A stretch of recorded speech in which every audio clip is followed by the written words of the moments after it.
Two particles 1 and 2 each of mass m are connected by a massless string and are on a horizontal frictionless plane as shown in the figure. Initially the two particles with their center of mass at x naught, तो इधर अपना center of mass है x naught, are oscillating with amplitude a and angular frequency omega. तो ये दोनों जो particle हैं अपने 1 और 2 ये बेसिकली एक एसचेम परफॉर्म कर रहे हैं सेंटर ऑफ मास के रिस्पेक्ट में a के एम्पलीट्यूड का और इसकी एंगुलर फ्रीक्वेंसी है ओमेगा की. Thus their position at time t are given by x1 is equals to x naught plus d a sin omega T. अब ये a sin ओमेगा टी वाला जो पार्ट है वो एसचेम को रिप्रेजेंट कर रहा है और ये x नॉट प्लस डी इनकी पोजीशन बता रहा है. जैसे यहाँ centre of mass x not position पे है तो 1 वाला पार्टिकल इससे d डिस्टेंस आगे रहा होगा. जैसे ये जो डिस्टेंस रही होगी वो अपनी d रही होगी. अब वैसे ही यहाँ पे जब हम आएंगे तो ये वाला हो जाएगा x naught minus D minus A sine omega T. तो ये minus A sine omega T फिर से इसके एसचेम को रिप्रेजेंट करेगा और ये x naught minus D centre of मास से कितना पीछे तो d पीछे.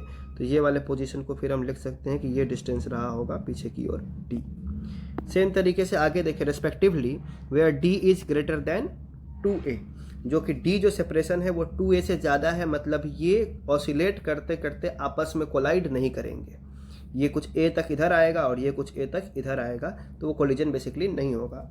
There is a particle 3 of same mass m moves toward this system with initial speed a omega by 2. तो ये u नॉट के स्पीड से a ओमेगा बाई 2 से आ रहा है and undergoes instantaneous elastic collision with particle 2. इसका collision हुआ पार्टिकल 2 से और कैसा कोलिजन हुआ तो इलास्टिक कोलिजन हुआ किसी टाइम t नॉट पे. Finally particle 1 and 2 acquire a centre of mass speed vcm. Basically जब ये टकराएगा तो ये इसको मोमेंटम ट्रांसफर करेगा और जब मोमेंटम मिलेगा तो इसका सेंटर ऑफ मास चलना शुरू कर देगा तो वो सेंटर ऑफ मास की स्पीड हो जाएगी vcm.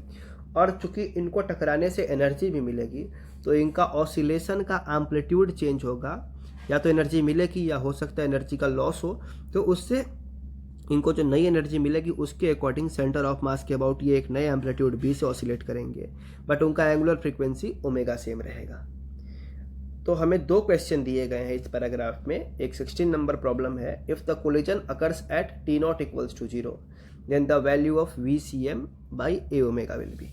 तो सबसे पहले हम पोजीशंस देखें और पोजीशन से ट्राई करेंगे किसी भी t टाइम पे 1 और 2 की वेलोसिटी निकालने का.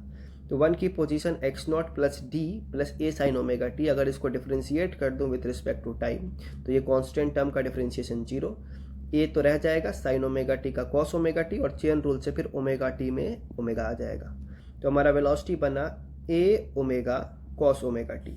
नाउ सेकेंड वाले का है x naught minus D minus A sine omega T. तो इसको जब डिफ्रेंशिएट करेंगे तो x naught minus T will be 0, minus sine यहाँ से कैरी हुआ, ए यहाँ रह जाएगा, साइन का अगेन कॉस ओमेगा टी और एक ये ओमेगा वापस चेन रूल से आ जाएगा. तो ये बन जाएगा माइनस ए ओमेगा कॉस ओमेगा टी. अब हमसे बात की गई पहले क्वेश्चन में टी नॉट इक्वल्स टू 0 पे.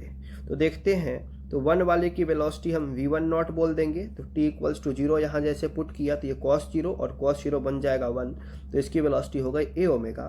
वैसे ही 2 वाले की वेलोसिटी में यहाँ 0 पुट किया तो minus a omega cos 0, this will be 1, तो this is minus a omega. अब जब फाइनल सिचुएशन यहाँ से देखना शुरू किया t इक्वल्स टू 0 की कहानी, ये कब की कहानी है तो एट t इक्वल्स टू 0 की या t नॉट इक्वल्स टू 0 की. तो ये वाला अपना आ रहा होगा u नॉट से. उस टाइम पे इसकी वेलोसिटी v2 वाले की नेगेटिव, ये नेगेटिव साइन बता रहा है कि इसकी वेलोसिटी लेफ्ट साइड में है तो ये हो जाएगा a ओमेगा इधर की ओर, और वैसे ही इसकी वेलोसिटी पॉजिटिव है तो ये हो जाएगा a ओमेगा इधर की ओर. अब कोलिजन होगा 2 और 3 में. तो यहाँ पे क्या होगा कि ये इलास्टिक कोलिजन का एक स्पेशल केस है जहाँ पे दोनों कोलाइडिंग पार्टिकल के मास बराबर हैं. और परफेक्टली इलास्टिक कोलिजन में जब दोनों का मास बराबर होता है तो ये वेलोसिटीज एक्सचेंज कर लेते हैं.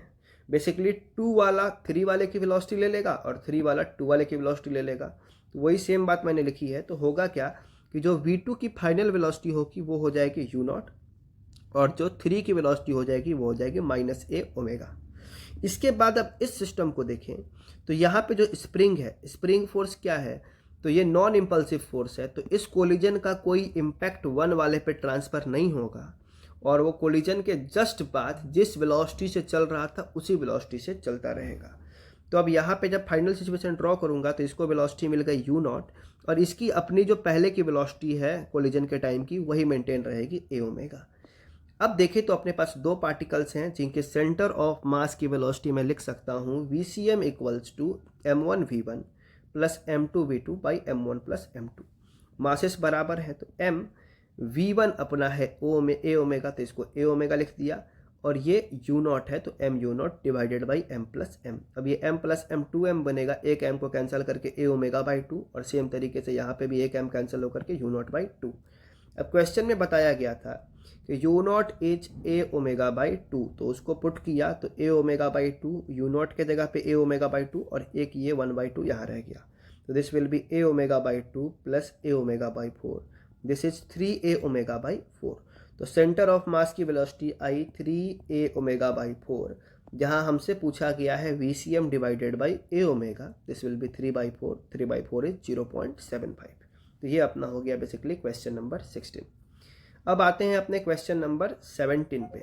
If collision occurs at t naught equals to π/2 omega, then the value of b square by a square, 4b square by a square, जहाँ b है नया वाला एम्पलीट्यूड। तो सबसे पहले हम देखते हैं कि इस टाइम पे वेलोसिटीज कितनी है। तो अगर हम देखें तो अपना t naught equals to π/2 omega रखना शुरू किया, तो पहले वाले की velocity a omega cos omega, और टाइम के जगह पे π/2 ओमेगा, तो ओमेगा से ओमेगा कैंसिल हो गया, π/2 कॉस π/2 0, तो इसकी वेलोसिटी भी 0। सेम तरीके से यहाँ आए तो minus a omega cos omega π/2 omega, तो omega omega cancel, this is π/2, तो cos 90 बना करके cos 90 अगेन 0। तो जिस टाइम पे कोलिजन होने वाला है उस टाइम पे 2 वाले की वेलोसिटी भी 0 और 1 वाले की वेलोसिटी भी 0। साथ ही साथ ये वेलोसिटी कब 0 हुई होगी, तो जब ये अपने एक्सट्रीम पे रहे होंगे। दूसरा हम इसको चेक भी कर सकते हैं कि जो हमारे पास पोजीशंस के फंक्शन है, इसमें अगर हम पुट करें कि π/2 ओमेगा, तो ओमेगा से ओमेगा कैंसिल होगा, और साइन π/2 विल बी 1, तो ये आ जाएगा x naught plus D plus A. मतलब कि ये d तक तो आगे था ही, क्या ये इससे और a आगे चला जाएगा। सेम तरीके से यहाँ पे जो टाइम दिया गया है π/2 ओमेगा पुट किया, तो ये बन जाएगा साइन π/2, साइन π/2 विल बी 1, तो दिस इज माइनस ए, तो ये बनेगा x naught minus D minus A, तो ये x नॉट से d पीछे और a पीछे, तो ये यहाँ कहीं आ जाएगा। तो सेम मैंने रिप्रेजेंट किया हुआ है नीचे वाले डायग्राम में कि ये अब d डिस्टेंस पे नहीं रहे होंगे, ये एक्सट्रीम पे चले गए होंगे, तो ये चला गया होगा d प्लस ए आगे, और ये चला गया होगा d प्लस ए पीछे। अब जब कोलिजन होगा 2 और 3 के बीच में, तो अगेन परफेक्टली इलास्टिक कोलिजन है और इनके मासेस क्या हैं, इक्वल है, तो ये अगेन क्या करेंगे, वेलोसिटी एक्सचेंज करेंगे। तो 3 वाले की वेलोसिटी हो जाएगी 0, क्योंकि 2 उस टाइम पे 0 वेलोसिटी से है, और 2 वाले की वेलोसिटी अगेन हो जाएगी u नॉट। अब इस बार जब देखेंगे सिचुएशन, तो ये d प्लस ए के सेपरेशन पे है, मतलब ये अपना इलोंगेशन ले चुके हैं। मीन पोजीशन पे पहले थे तो स्प्रिंग में कोई इलोंगेशन नहीं थी, अब ये स्प्रिंग इलोंगेट हो चुका है। और कितना इलोंगेट हो चुका है, तो जब ये नेचुरल लेंथ पे रहा था तब मैंने मार्क किया हुआ था यहाँ पे ये d प्लस टी, मतलब इसकी नेचुरल लेंथ रही है 2d, और अब ये बढ़ गया है d plus A plus d plus A, मतलब ये 2a से इलोंगेट हो गया है, और ये चल रहा है 0 से और ये चल रहा है u नॉट से। तो अब इस इसको देखें तो एक्चुअली में अब इसका सेंटर ऑफ मास भी आगे बढ़ेगा, और सेंटर ऑफ मास के साथ आगे बढ़ते बढ़ते ये क्या करेंगे, ऑसिलेट करेंगे। अब इस एसटीएम को समझना है तो हमको सेंटर ऑफ मास फ्रेम में बैठना पड़ेगा, क्योंकि जैसे ही मैं इस सेंटर ऑफ मास फ्रेम में बैठ जाऊंगा तो सेंटर ऑफ मास मेरे लिए रेस्ट पे आ जाएगा, और ये क्वेश्चन पुराने तरीके का ही हो जाएगा कि ये रुका हुआ है सेंटर ऑफ मास, और सेंटर ऑफ मास के रिस्पेक्ट में ये पार्टिकल अपना अलग एसटीएम कर रहा है बी का, और ये पार्टिकल अपना अलग एसटीएम कर रहा है बी का। तो अब इसको देखते हैं, तो VCM will be m u not, ये 2 वाले के लिए, प्लस m इंटू 0 ये 1 वाले के लिए, divided by m1 plus m2, तो ये आ जाएगा m u not by 2m, that is m से m कैंसिल हुआ, और ये u not by 2। u not दिया गया है a ओमेगा बाई 2, तो वो रख दिया बाई 2, ये बन गया a ओमेगा बाई 4। अब जब सेंटर ऑफ मास फ्रेम में देखेंगे हम, तो हमें 1 की velocity with respect to centre of mass दिखाई दी इस टाइम पे v1 माइनस VCM। 1 की वेलोसिटी यहाँ 0 थी तो मैंने 0 पुट किया। VCM कितना था अपना, तो a ओमेगा बाई 4, तो माइनस a ओमेगा बाई 4, तो 1 की वेलोसिटी आ गई minus a omega by 4। Same तरीके से 2 की velocity with respect to centre of mass निकलेगी v2 माइनस VCM, तो ये हो जाएगा u नॉट, क्योंकि 2 वाले की वेलोसिटी इस टाइम पे है u नॉट, माइनस VCM अपना यहाँ आ रखा है u0/2, तो यहाँ रख दिया u0/t, तो फाइनली मिला u0/2। अब u0 था a⍵/2, तो a⍵/2 और एक और 2 आकर के a⍵/4। तो पूरे सिचुएशन को आप सेंटर ऑफ मास फ्रेम से एनालाइज करें तो सेंटर ऑफ मास फ्रेम में बैठेंगे तो सेंटर ऑफ मास रुक गया। 1 वाले की वेलोसिटी निगेटिव, मतलब ये पीछे की ओर आता दिखेगा a⍵/4 से, और इसकी वेलोसिटी पॉजिटिव, तो ये आगे जाता दिखेगा a/4 से। और इनका सेपरेशन जो रहा होगा वो रहा होगा इधर t+a और इधर रहा होगा d+a, अगर सेंटर ऑफ मास को मैं x0 पे मान के चलूँ। अब जब सिस्टम की टोटल एनर्जी देखी जाएगी तो टोटल एनर्जी लिखा जाएगा, तो इस बार काइनेटिक एनर्जी भी है और पोटेंशियल एनर्जी भी है। तो इसके पास काइनेटिक एनर्जी आ जाएगी हाफ m और इनकी वेलोसिटी a⍵/4 का स्क्वायर। सेम इसके पास भी आ जाएगा हाफ m a⍵/4 का स्क्वायर। तो ये वाला पार्ट रिप्रेजेंट कर रहा है काइनेटिक एनर्जी को। साथ ही साथ इस बार स्प्रिंग के पास पोटेंशियल एनर्जी भी है। तो स्प्रिंग का जो हमको k बताया नहीं गया है, तो k को ना लिख करके मैं चाहूँ तो SHM की पोटेंशियल एनर्जी लिख सकता हूँ, जो हमको पता है हाफ m⍵² x²। बट यहाँ पे क्या है कि m ना हो, मतलब हम इसको k ना यूज करके या m⍵² ना यूज करके, अगर हम इसको 2 पार्टिकल सिस्टम को 1 पार्टिकल सिस्टम में रिड्यूस करना चाहते हैं तो वहाँ हम एक कॉन्सेप्ट यूज करते हैं कि हम इस 2 मास को एक ही मास ट्रीट कर सकते हैं, जिसको हम बोलते हैं रिड्यूस्ड मास, जिसको डिफाइन किया गया है म्यू से, और उसका फॉर्मूला होता है m1 m2 divided by m1 plus m2। एक शॉर्ट ट्रिक समझ लो इसको। तो ये जो सिस्टम का रिड्यूस्ड मास बनेगा वो बनेगा m × m, क्योंकि मासेस बराबर हैं, divided by m plus m। तो ये आ गया m²/2m, m से m कैंसिल होकर के m/2। तो ये रिड्यूस्ड मास के बाद अब मैं इसको एक सिंगल स्प्रिंग और एक सिंगल ब्लॉक जिसका मास m/2 है के जैसा ट्रीट कर सकता हूँ।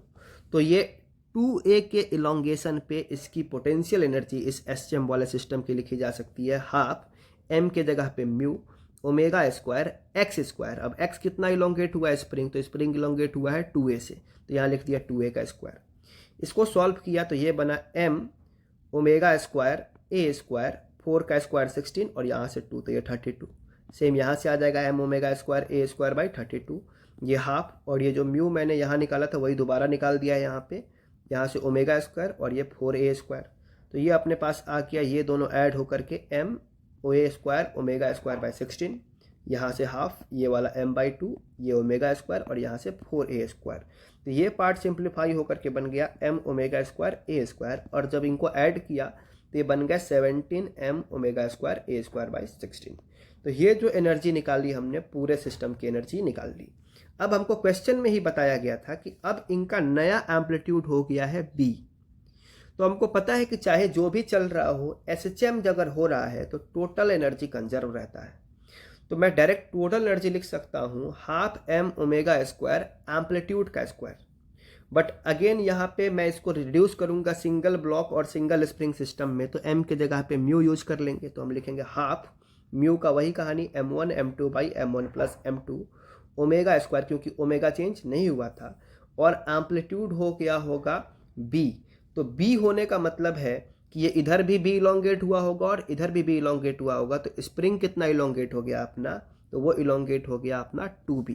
तो अब इसको लिखेंगे हाफ, ये वाला 2b लिखने से बन गया 4b², और ये वापस कहानी में समझा चुका हूँ, तो ये बन जाएगा m/2। तो एक 2 यहाँ आएगा और एक 2 यहाँ आएगा, तो 4 कैंसिल होकर के बनाएगा m⍵² b²। और ये जो एनर्जी है इसी एनर्जी के बराबर रही होगी, तो हम दोनों को इक्वेट कर लेते हैं। तो मास का टर्म कैंसिल, ⍵² कैंसिल, यहाँ से बचा अपने पास 17 a²/16 और यहाँ b²। तो यहाँ से b²/a² अलग कर लिया 17/16, बट पूछा है अपने से 4b²/a²। तो यहाँ से 4 ऊपर भेजते हैं, तो 4b²/a², यहाँ पे बन गया 17/4, 4 से डिवाइड किया तो 4.25। तो this will be the answer.